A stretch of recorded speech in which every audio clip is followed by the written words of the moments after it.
welcome back. And if you're new, welcome.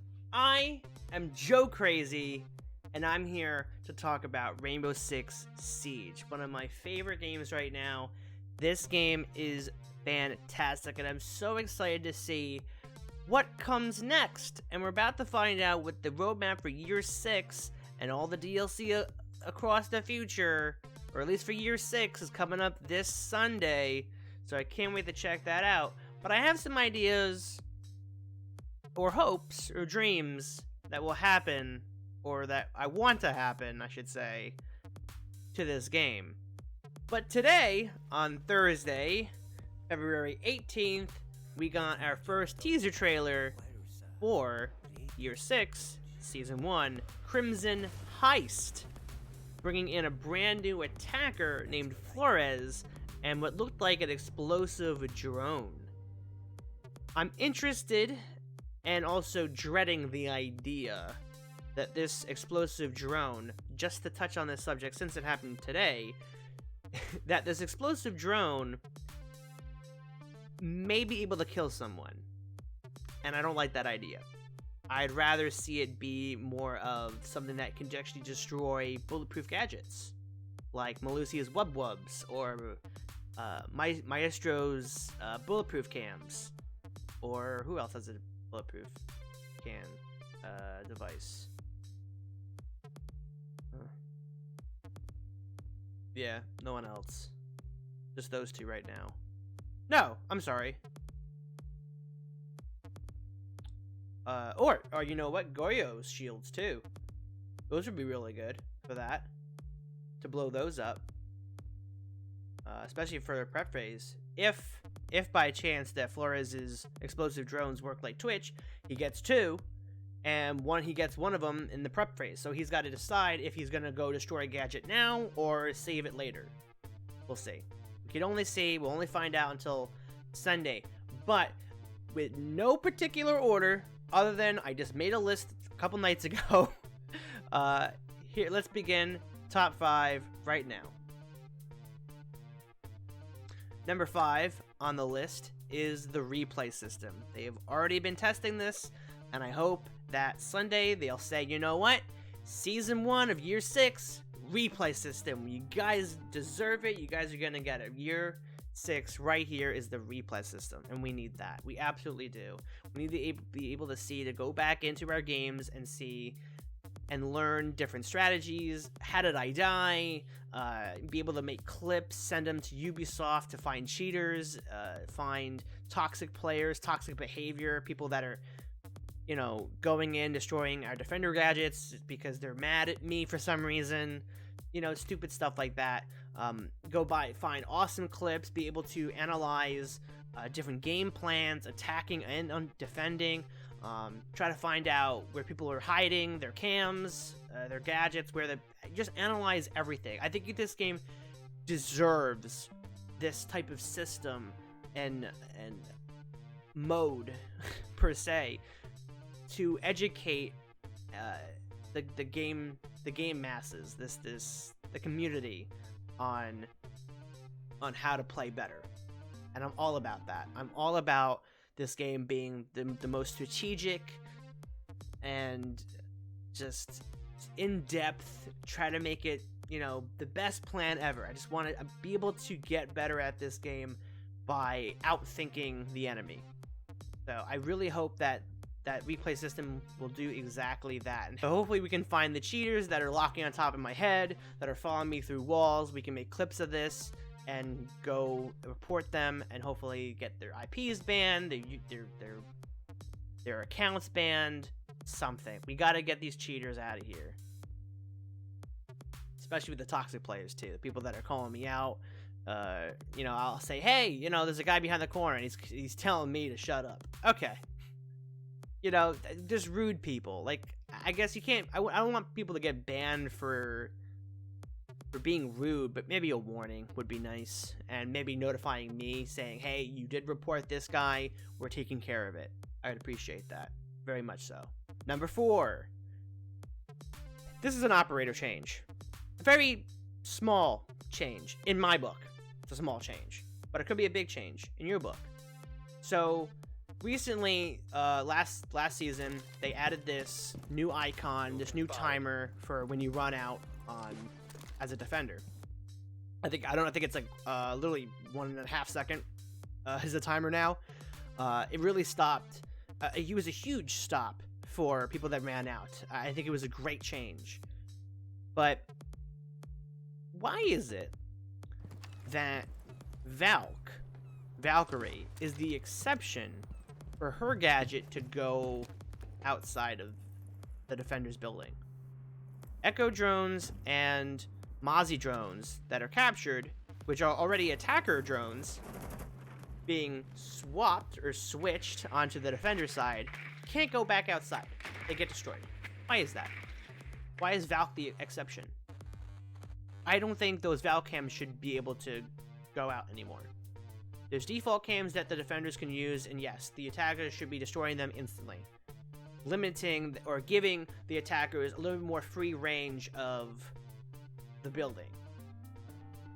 I think there's enough gadgets that allow this to happen, or allow the enough time to delay the defenders, especially if since this meta right now is, you know, gadget heavy, and just condense Valk space.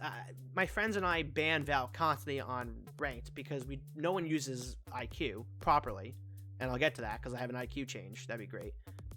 That Valk is the exception, and I don't understand why. And I'm not saying like, oh, what about the courtyard on coastline? Well, no, of course you can throw things on top of the roof for even like Cafe Dostoevsky. You can throw them on the roof, but I don't think you should be able to chuck them outside and have them, you know, land in the bushes or something, and you could still see everything. I know they've already stopped it where I think some of the trees on on Consulate, sorry. You can't throw them on the trees anymore. I think they just like fly right through. So I'm just not sure why the inconsistency of this game and what gadgets can and cannot go outside. I mean, sure, you can flip it. You can flip it and say, you know, okay, well, Echo drones can go out now and Mozzie drones can go out now. And I'm not saying, you know, Echo's gonna go, you know, and fly right up in the sky and never end.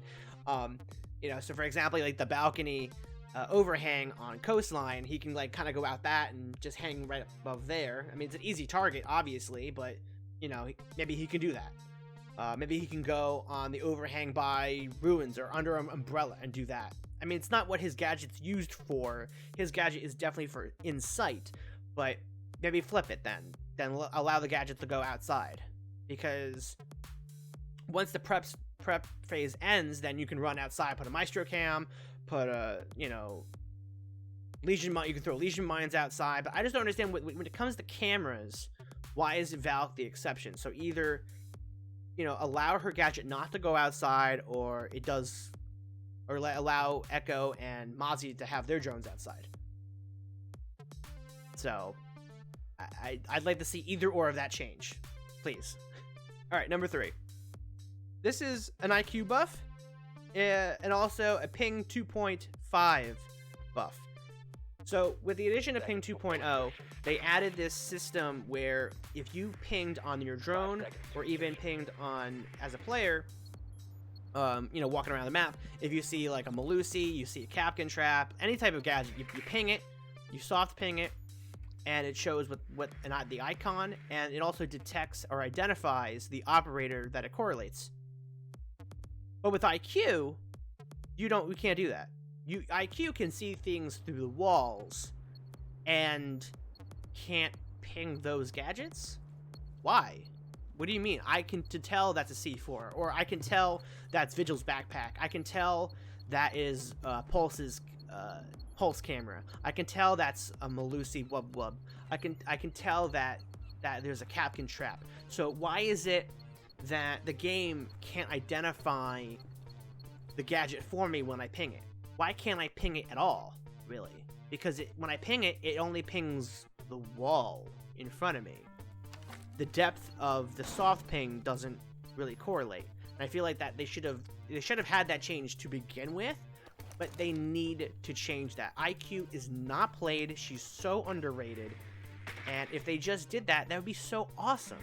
Because if by chance, during the prep phase, the drones do not find the objective, IQ can just run in or get close to the map, wave her magic hand around, and find the objective, especially when it's the secure and or the bombs, which I mainly play because I like to play ranked. So I practice for casual in as bomb, and then I go play ranked and unranked.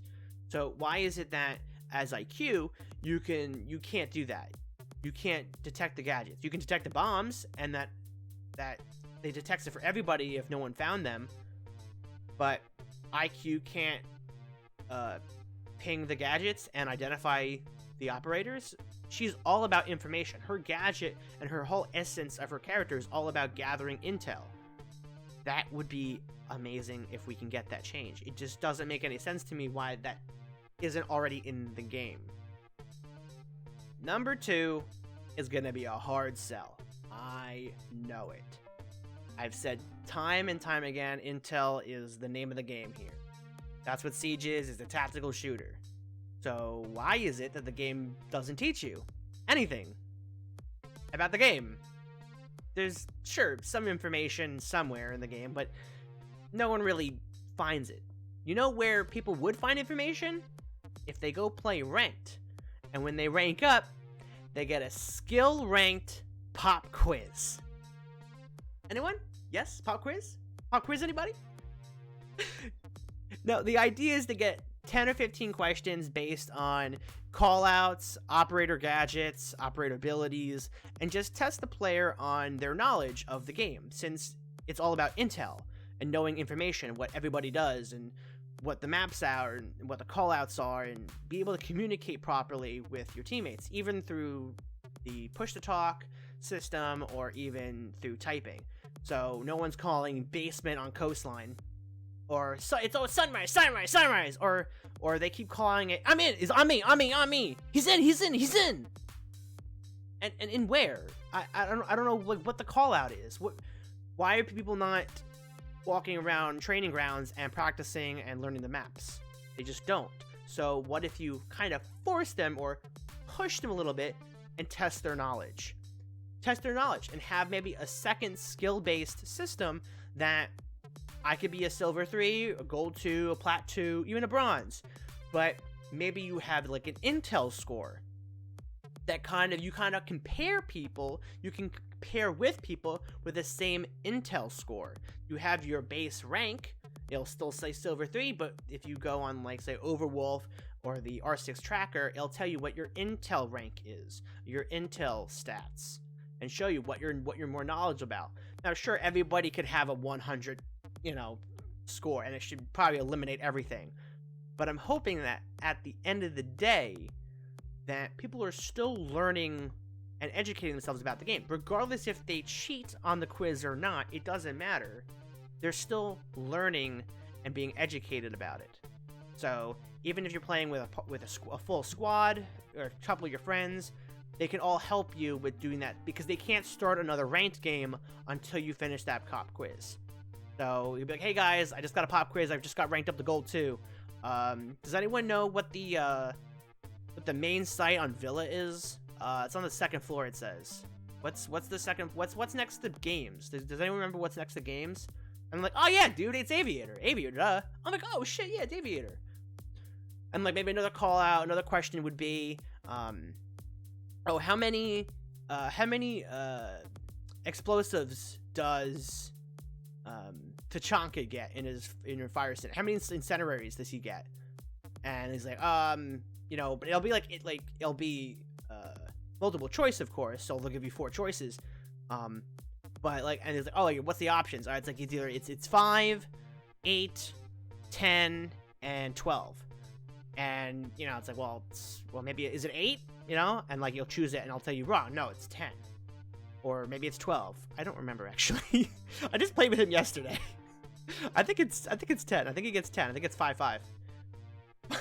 So it'll test your knowledge and give you and all the other players just some more information. Just nothing crazy. No, we're not talking about, you know, vertical play, maybe a little bit of vertical play, or in the sense of like, oh, what's the room below? Come on, cocktail balk. What is the room? Or I should say, what is the room above reading on cafe? And that would be freezer on 3rd floor, which is right above. So, you know, it's like maybe that type of knowledge. I don't think that's too much to ask, of trying to help out the community have better taste in their knowledge for this game. Because the game, like I said, doesn't teach you unless you go out of your way and learn it the way I did. But yeah, I think that'd be a good solid change. But what do you think? Let me know. All right, number one. Like I said, no particular order. But number 1, T-Hunt. I have a few changes for T-Hunt. Little kind of like, you know, 1A, 1B, 1C type of thing. Okay, not too much. Terrorists should be detected when they go outside. How many of you, I know this should already be a change, but how many of you go play Training Grounds, run around for 5 minutes, killing everybody, can't find the last player, can't find the last terrorist? Where are they? I don't know where they are. And then all of a sudden you go back outside and, oh, there he is, outside. Why? Why are they running out on you and not being detected? But I can go in the multiplayer and everyone gets detected in 2.5 seconds. Why? Spotted. Come on, Ubisoft. Come on. That's an obvious change. We need to have that. As well as my next little side note here, there should be an elimination mode for defenders. I cannot practice and also protect the hostage in Training Grounds. It's just, especially by myself. I can't win by myself. Maybe I stink. I don't know. I just don't know. But I think there should be a straight up elimination mode where I can run around a map as a defender, practice my gadget, reinforce some walls, and then just go eliminate everybody. Or have a better system of that, because I can't even practice bomb setup, if anything, with my friends. I should be able to practice ranked setups in Training Grounds. So maybe even have a defender bomb instead of a defender hostage. Does anyone remember when with Call of Duty Modern Warfare 1 and 2, and I think they did in 3, I'm not sure, but they had an obstacle course to test your abilities and your time for campaign, and that determined, based on what score you got or what time you got, determined what difficulty you'd be playing on for the campaign. If they had a setup like that, where they had an obstacle course for your operators to test out their gadgets, test out their abilities, and of course your skill as a player, and then maybe you get rewards or some sort of understanding of like what would be your rank as that player. Have specific ranks for those operators, or some sort of, you know, medals for those operators, so you can go back in, practice. I'm like, look, I am a Zofia main. I just want to be able to be practice with Zofia, and not just get headshots all the time. But I want to practice like everything about Zofia. Have a training course for Zofia. Have a training course for Kapkan. Have a training course for Tachanka. Practice your operators properly with their gadgets and their abilities tailored to those operators, and have this better communication between the game and the player of what each operator does and what their strengths and weaknesses are, and you can learn the different strategies. Now, like I said, you can do all of this on YouTube, and you can find people that will teach you how to play the game. That's how I did it. And of course, practice makes perfect. You go in, you play ranked, you fail, you lose, and you get better. But I want the game to be able to at least educate people, because not everyone has that strength to go on their phone and find YouTubers to watch. No one wants to put the time in. So if the game kind of gives you these game modes, and maybe the pop quiz and the extra push in Training Grounds, then maybe players and the community will become better at the game. So no, I'm not jumping into a Silver 1 match and finding somebody that doesn't know how to use Thermite. Like, or not know how to open up make a proper rotation hole. Or reinforces my rotation hole because, dude, what the hell are you doing? Why are you putting a hole in the wall? They're gonna see us! And you're separating sites. It's a rookie maneuver, but the game doesn't teach you that. The players teach each other. So I'm just hoping that maybe the game will teach us in the end. So those are some changes that I'd like to see in the game. Do you agree with me? Do you disagree with me? Please leave a comment below. I would really appreciate it. I love this game to death. I cannot wait to see what this game has to offer for the future, and I hope some of these changes do make it into the game. I don't know. Flores. What do you guys think with Flores, too? I hope he doesn't kill people. I hope his gadget cannot just go run in, just zoom right in and just boom, explode, and just killing or damaging everyone around him. I think he's better as someone that can destroy gadgets. Replay system, looking forward to seeing that. That's definitely got to come, right? That's definitely got to be coming year 6. You know, the T-Hunt changes I suggested, the skill rank, IQ and Valk. What do you guys think about the IQ and Valk changes? So, like I said, leave a comment below. I really appreciate it. Follow me more on YouTube. You can follow me on Twitch. I stream on Twitch this game and some Minecraft and some other games. Follow me on TikTok. I have a TikTok. I post some clips, and I also post when I stream or post a new video. So check me out on there, as well as Instagram and Facebook. If anyone ever uses Facebook, ever, or Twitter. But anyway, I am not crazy. I'm Joe Crazy. Have a wonderful day, and I'll see you on the battlefield in Rainbow Six Siege. See you later. Peace!